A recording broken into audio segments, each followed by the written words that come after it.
복음서를 보면 어느 복음서든지 공통적으로 등장하는 인물이 있습니다. 바로 세례 요한입니다. 어느 복음서든지 세례 요한이 등장한다는 건 그만큼 이 인물이 중요하다는 의미를 담고 있을 것입니다. 세례 요한은 어떤 삶을 살아갔습니까? 광야에서 약대 털옷을 입고 메뚜기와 석청을 먹으면서 살았습니다. 그리고 사람들에게 예수님 오실 길을 준비하는 차원에서 죄사함을 얻게 하는 회개를 선포하고 죽는 그 순간까지 이스라엘의 죽은 양심을 일깨우는, 그래서 한 영혼을 주께로 돌아오게 하는 아주 복된 사역을 감당했습니다. 태어나서 죽는 순간까지 철저하게 예수님을 위해서 내 자신을 드리는 삶이었다고 해도 틀린 말은 아닐 것입니다. 그렇게 세례 요한의 삶은 위대하고 아름다운 이야기입니다. 그런데 누가는 누가복음에서 세례 요한의 탄생 이야기에 주목을 했습니다. 탄생 이야기를 주목하고 그걸 구체적으로 풀어내는 것은 분명히 그 가운데서 하나님께서 우리에게 주시는 복된 메시지가 있을 것이기 때문에 그렇습니다. 이 탄생일을 저와 함께 말씀을 통해 살펴보면서 하나님께서 우리에게 주는 메시지가 무엇인지를 한편 살펴보겠습니다. 세례 요한의 탄생 이야기가 우리에게 주는 첫 번째 메시지는 하나님의 역사는 하나님의 긍휼로부터 시작이 된다는 것입니다.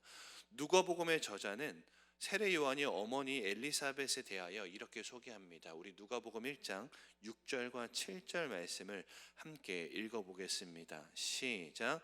이 두 사람이 하나님 앞에 의인이니 주의 모든 계명과 규례대로 흠이 없이 행하더라. 엘리사벳이 잉태를 못함으로 그들에게 자식이 없고 두 사람의 나이가 많더라. 엘리사벳의 가정에 자녀가 없었음을 밝힙니다. 하나님 앞에서 그런데 주의 계명과 또 규례대로 흠이 없이 행함으로 하나님께 의인이라 칭함받는 삶이었는데 그 가정에는 자녀가 없었다는 것을 밝힙니다. 두 사람의 나이가 많음을 언급하고 있다는 것은 이 자들이 앞으로도 자녀를 가질 가능성이 없다는 것을 의미하는 것이죠. 곧 한 개인과 가정에게는 절망이 될 수 있는 상황을 드러내는 것입니다. 그 당시 시대적 문화와 배경을 보았을 때는 지금보다 훨씬 더 큰 절망으로 느껴질 수 있는 상황입니다. 그러나 이것이 그저 한 개인의 절망을 드러내기 위해서 누가가 이 엘리사벳 가정을 주목한 것은 아닙니다. 이 개인과 가정의 절망이 이 시대의 절망이다. 그만큼 소망이 없는 것 같은 그런 시대 속에 있다는 것을 드러내기 위해서 엘리사벳의 가정에 자녀가 없었음을 드러낸 것입니다. 그러면 절망적인 상황을 드러내는 것으로 끝나는 것이 아니라 우리 주님은 소망의 하나님이시니 이런 절망적인 상황에서 빛이 되는 역사, 소망이 되는 역사를 준비하고 계심을 암시하는 거죠. 이제 엘리사벳의 가정에 절망을 소망으로 바꿔줄 한 아이가 탄생하게 된다는 것을 예고하는 것입니다. 이런 배경에서 어느 날 엘리사벳의 남편 사가랴가 제사장으로서 성전에서 분향을 하고 있는데 천사가 나타나게 됩니다. 그리고 그의 아내 엘리사벳에게 아이가 잉태될 것을 예고합니다. 그리고 그의 이름을 요한으로 하라고 명령합니다. 이에 사가랴는 나는 늙었고 아내도 늙었고 그런 일은 우리에게 있을 수 없다는 것을 불신을 드러냅니다. 그의 불신으로 인해서 사가랴는 천사로부터 이 일이 될 때까지 너는 벙어리가 될 것이라고 하고 실제로 말을 못하게 됩니다.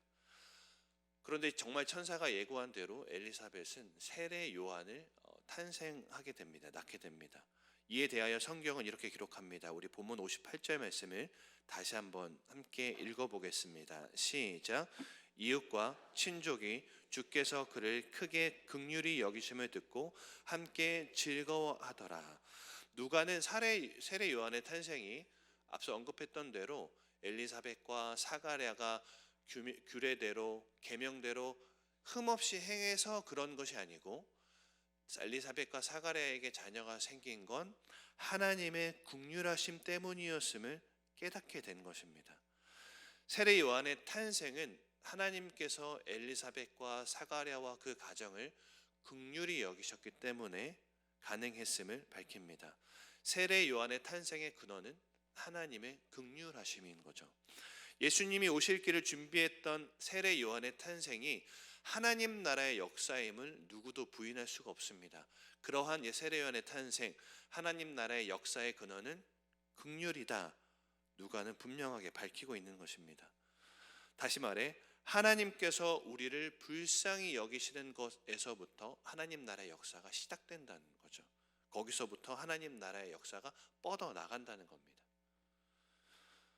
하나님의 역사가 이루어지는 본질적인 요소가 우리가 생각하기에는 열심과 수고와 헌신이라고 생각할 수 있습니다. 물론 이것이 더하여지면서 하나님의 나라가 역사가 확장되기도 하지만 출발점은 근원은 하나님의 긍휼하심이라는 거죠.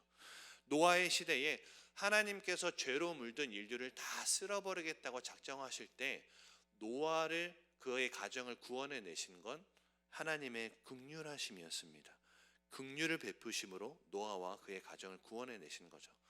출애굽 시대에 하나님께서 이스라엘 백성들을 출애굽시키고자 하셨던 것도 하나님의 긍휼하심입니다. 그들을 불쌍히 여기심으로 그 역사가 시작된 거죠. 그리고 사도 바울 또한 우리의 구원의 역사 또한 하나님의 긍휼하심임을 밝힙니다. 우리 함께 에베소서 2장 3절, 4절, 5절 말씀을 읽어보겠습니다. 시작. 전에는 우리도 다 그 가운데서 우리 육체의 욕심을 따라 지내며 육체와 마음에 원하는 것을 하여 다른 이들과 같이 본질상 진노의 자녀이었더니 긍휼이 풍성하신 하나님이 우리를 사랑하신 그 큰 사랑을 인하여 허물로 죽은 우리를 그리스도와 함께 살리셨고 너희는 은혜로 구원을 받은 것이라. 아멘. 죄 때문에 본질상 진노의 자녀임을 밝힙니다. 그런데 하나님의 긍휼의 풍성함으로 인하여서 우리에게 구원이 임했음을 사도 바울은 또한 분명하게 밝혀주는 겁니다. 하나님 나라의 위대한 역사, 구원의 역사, 우리가 알고 있는 그 모든 성경의 수많은 역사들의 출발점은 하나님의 긍휼입니다. 더 나아가서 하나님의 자비, 하나님의 은혜로부터 시작되고 뻗어나가게 되는 것이죠. 그러므로 하나님 나라의 역사는 하나님께서 우리를 얼마나 긍휼하게 여기시는가에 달려 있습니다. 우리 성도님들, 하나님 나라의 역사가 내 가정 가운데에, 내 삶 가운데에, 우리 서연교회 가운데에 임하시기를 원하신다면 우리의 입술 가운데에 늘 고백되어야 하는 것은 하나님, 우리를 불쌍히 여겨 주시옵소서. 하나님, 나를 불쌍히 여겨 주시옵소서. 이렇게 고백해야 되는 줄 믿으시기를 바랍니다. 우리 여기 교육자분들도 많이 있으신데요. 제가 살면서 사역을 하면서 가장 많이 하는 말이 있습니다. 두 가지인데요. 아버지, 그리고 불쌍히 여겨 주시옵소서입니다. 그래서 아버지 불쌍히 여겨 주시옵소서를 저희 교육자실에서 우리 교육자분들은 정말 많이 듣습니다.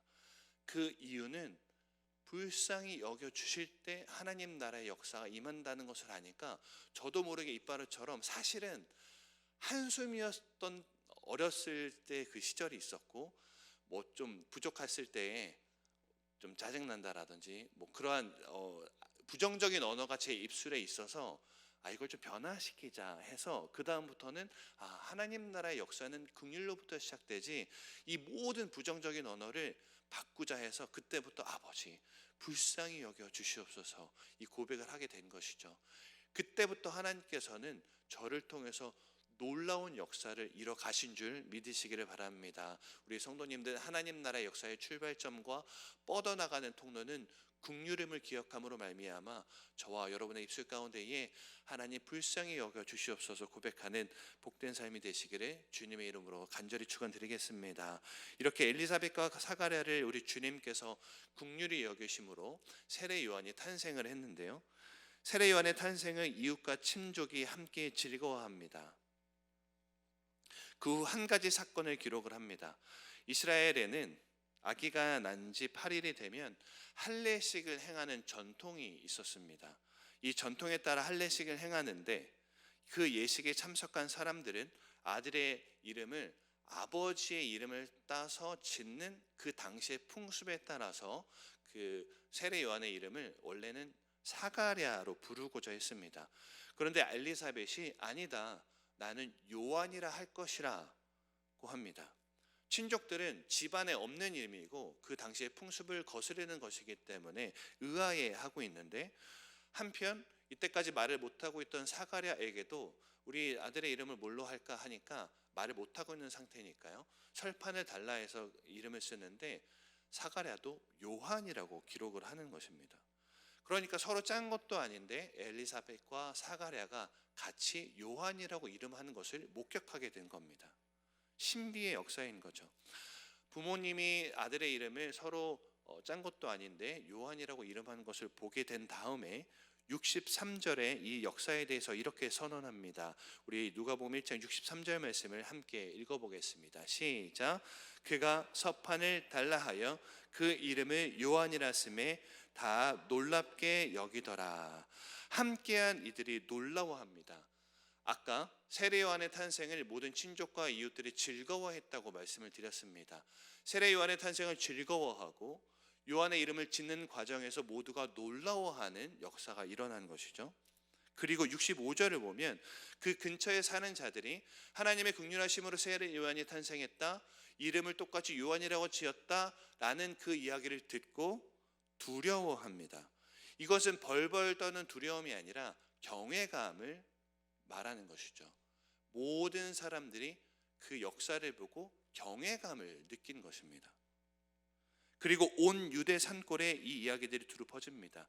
크기로 따지면요, 유대 산골이라고 했을 때에, 우리로 따졌을 때 경기도 지역에 이 모든 이야기들이 퍼지게 된 겁니다. 그렇게 됐대, 똑같이 이름을 지었대, 그랬대 라고 하면서 퍼지고 퍼져서 경기도 온 지역에 세례 요한의 탄생으로 말미암은 하나님의 긍휼, 놀라운 역사, 그 경외감이 퍼지게 된 것이죠. 여러분, 세례 요한의 탄생의 이야기와 그 후 함께한 사람들에게 일어난 감정들과 상황을 정리해 보면 무엇입니까? 즐거워하고 놀라고 두려워하여 퍼져나가게 된 것입니다. 하나님 나라의 역사가 이와 같이 진행이 됩니다. 성도님도 초대교회의 역사를 볼까요? 초대교회의 역사를 보면은 똑같아요. 오순절날 성령이 강림하실 때 성령의 역사들이 풍성하게 임했습니다. 말씀이 흥황했어요. 저 열방으로 믿는 자들이 정말 수천 명 계속해서 뻗어나갔습니다. 그때도 사람들은요, 기뻐하고 놀라고 두려워하면서 퍼져나간 것이죠. 하나님 나라의 역사의 진행 방향이 이렇습니다. 진행의 역사의 과정이 이런 거죠. 예수님의 공생의 사역과 말씀의 사역도 똑같습니다. 순서는 좀 다를 수 있어요. 그의 가르치심에 놀라고 예수님을 두려워하고 경외하고, 그리고 이걸 마음에 담아두고 도저히 가만히 있을 수 없어서 예수님에 대해서 얘기하고 퍼져나가니라. 이런 역사가 일어나게 되는 거죠. 감정은 조금씩 다를 수 있고 순서는 다를 수 있으나 하나님 나라의 역사는 이와 같습니다. 기뻐하고 놀라고 두려워하면서 퍼져나가게 되는 거죠. 저와 여러분에게 임한 구원도 마찬가지입니다. 하나님의 긍휼로부터 구원의 은혜가 임했죠. 그 십자가의 역사를 알면 알수록 즐겁고 놀랍습니다. 한편으론 너무너무 두려운 것이죠. 그게 그 주님의 크심 앞에 경외감을 들면서 말이죠. 그리고 이것은 내 안에 성령의 충만함과 기쁨의 충만함과 은혜의 충만함으로 넘치는 건 흐르게 되어 있듯이 전하지 아니할 수 없으므로 내 안에 임한 구원의 역사는 퍼지게 되어 있는 거죠. 성도 여러분, 그렇다면 우리는 자신에게, 저와 여러분에게, 스스로에게 묻지 않을 수 없습니다. 우리에게 이와 같은 역사들이 풍성한가 하고 말이죠. 기뻐하고 놀라워하고 두려워하고, 그래서 말하지 아니할 수 없음으로 말미암아 막 퍼져나가는 은혜의 간증들 말이죠. 우리 모두는 세례 요한과 같이 예수님 오시기를 준비하는 자들입니다. 세례 요한은 초림을 준비했지만 우리는 재림을 준비하는 자들입니다. 똑같습니다. 오실 길을 준비하는 자들이죠. 세례 요한과 같이 예수 그리스도를 위해서 내 삶을 바쳐야 하는 자들입니다. 그 길을 걸어가면서 세례 요한의 탄생 이야기와 같은 하나님 나라의 역사, 은혜의 간증들이 당연히 넘쳐나야 되는 것 아니겠습니까? 그 길을 걸어가면서 수많은 이들에게 하나님의 긍휼로 내 삶에 이러한 일이 일어났다라는 것을 전하면서, 그래서 듣는 사람들이 기뻐하고 그런 일이 일어나서 놀라워하고, 한편으로는 주님의 크신 역사에 경외감을 느끼면서 저런 역사가 일어났대, 민중기 목사에게 저런 일이 일어났대, 저 집사님에게 이런 일이 일어났대, 정말 그랬대, 퍼져나가는 역사가 우리에게 당연하게 임해야 하는 것이죠. 더 나아가서 하나님은 앞으로 어떤 일들을 하게 되실까, 이전의 일들을 마음에 담아두면서 앞으로 하실 일들을 바라보는 것, 이것이 하나님 나라의 역사이며 저와 여러분에게 넘쳐나야 하는 은혜의 간증인 것입니다. 우리 가운데 이것이 풍성한가 진지하게 묻지 않을 수 없습니다. 여러분, 최근에 은혜의 간증이 있으셨습니까? 내 주위 사람들에게 하나님께서 내 삶을 통해서 나를 불쌍히 여기셔서 이런 일들을, 이런 기적을 만드셨어, 이런 간증들이 얼마나 있으세요? 지금 당장 제가 여쭤보았을 때 무슨 말씀을 하실 수 있습니까? 라고 했을 때 그냥 잘 먹고 잘 살았는데, 그냥 운동 열심히 하고 그냥 예배 드리고 그랬는데 뭐가 있었지? 이렇게 바로 생각나지 않는다면 우리는 너무 안타까운 삶을 살아가고 있는 것이죠. 하나님 자녀의 삶은 그저 잘 먹고 잘 살고 있다로 절대 흘러가지 않아요. 하나님 역사는 그 정도가 결코 아닌 것이죠. 성도 여러분, 즐거워하고 놀라고 두려워하고, 그래서 퍼질 수밖에 없고 마음에 담아둘 수밖에 없고, 앞으로 하나님이 하실 일들을 바라보게 되는 그런 기대와 소망의 역사가 저와 여러분의 넘쳐나기를 주님의 이름으로 축복합니다. 말씀을 정리하겠습니다.